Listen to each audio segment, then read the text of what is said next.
Class 10th NCERT का trigonometry इसका एक क्वेश्चन है हम लोग के पास जो कि कहता है in triangle A B C right angled at B if tan A equals to 1/√3 then find the value of this and this। हम लोगों को sin A into cos C plus cos A into sine C और cos A into cos C minus sine A into sine C का value पूछा है। तो चलिए solve करते हैं इसको सॉल्व करने से पहले हम लोगों को तीन चीज़ क्रिस्टल क्लियर होना चाहिए। First, sine theta equals to क्या होता है, कॉस थीटा इक्वल टू क्या होता है और परपेंडिकुलर अपन बेस मतलब टेन थीटा इक्वल्स टू क्या होता है। तो ये तीन चीज़ हम लोगों को याद होना चाहिए। अब आते हैं इसके आगे आने पर हम लोग को देखता है कंस्ट्रक्ट ट्रायंगल मतलब ट्रायंगल कंस्ट्रक्शन में हम लोग देखते हैं कि हमने एक ट्रायंगल इमेजिन किया जो कि ए बी सी है, ठीक है। और क्योंकि ये क्वेश्चन में गिवन है कि राइट एंगल ट्रायंगल बी के पास होना चाहिए, तो राइट एंगल ट्रायंगल हमने बी के पास दे दिया। और हम लोग सबको पता है कि एक राइट एंगल ट्रायंगल में एक हाइपोटेनस होता है, एक बेस होता है, एक परपेंडिकुलर होता है। ये सारे चीज़ें एक राइट एंगल ट्रायंगल में एग्जिस्ट करती है। ये साइड्स के नेम है।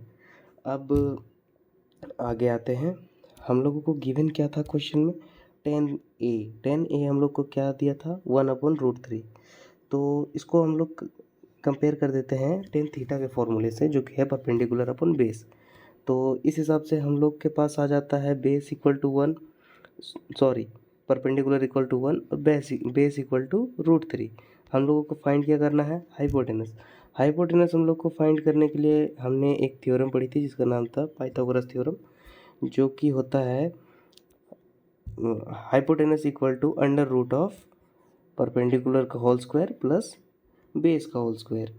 अब हम लोगों को क्योंकि परपेंडिकुलर बेस दोनों का वैल्यू पता है, हाइपोटेनस को हम लोग को निकालना है, तो हम लोग इसमें वैल्यू पुट करेंगे।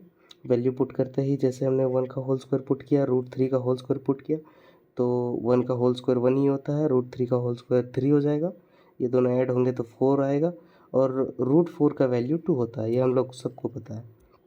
अब आते हैं सबसे इंटरेस्टिंग पार्ट जो कि वैल्यू कैसे कंसिडर करते हैं किसी भी राइट एंगल ट्रायंगल से किसी भी साइन या फिर ट्रिग्नोमेट्रिक रेशियोज़ का।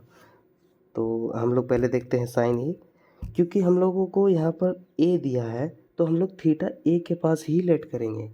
थीटा ए के पास लेट करने से ये जो सामने वाला साइड है ये परपेंडिकुलर कंसिडर किया जाएगा और इसके जस्ट नीचे वाला साइड बेस कंसिडर किया जाएगा।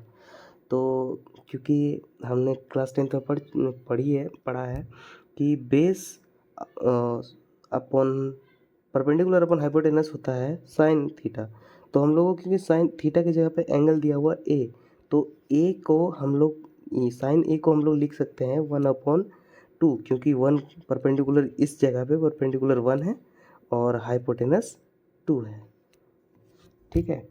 सिमिलरली हम लोग कॉस थीटा में भी यही करेंगे, इसका आ जाएगा √3/2। अब हम लोग आते हैं सी वाले से, यहाँ पे थीटा को ए कंसिडर किया गया था ए के जगह पे।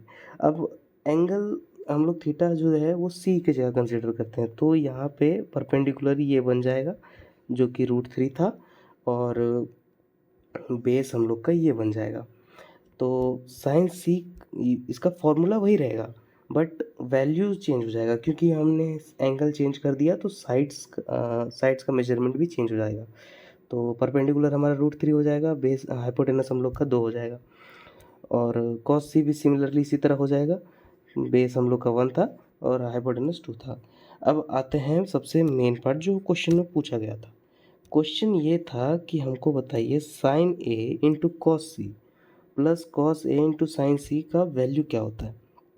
तो साइन ए का वैल्यू हम लोग यहाँ पे निकाल चुके हैं ऊपर में, उसको पुट करेंगे। कॉस सी का भी हम लोग वैल्यू निकाल चुके हैं, उसको भी पुट करेंगे। यहाँ पे सिमिलरली सारे वैल्यूज़ पुट कर देंगे। अब क्योंकि हम लोग को पता है कि मल्टीप्लिकेशन में दोनों रेशियोज मल्टीप्लाई हो जाते हैं, तो ये 1/4 आ जाएगा प्लस में ये √3/4 आ जाएगा। अब ये कॉमन लेंगे नीचे से। अब ये एलसीएम वाला पार्ट है, एलसीएम लेंगे। एलसीएम लेने के बाद ऊपर में 1 + 3 आ जाएगा इक्वल टू ये हम लोग का 4/4 आ जाएगा और ये कट करके हमारा फाइनल आंसर 1 आ जाएगा। आई होप आप लोग को समझ में आया होगा। अगर आप लोगों को समझ में आ गया होगा तो ये क्वेश्चन नंबर 2 इसका आंसर आप लोग कमेंट करेंगे।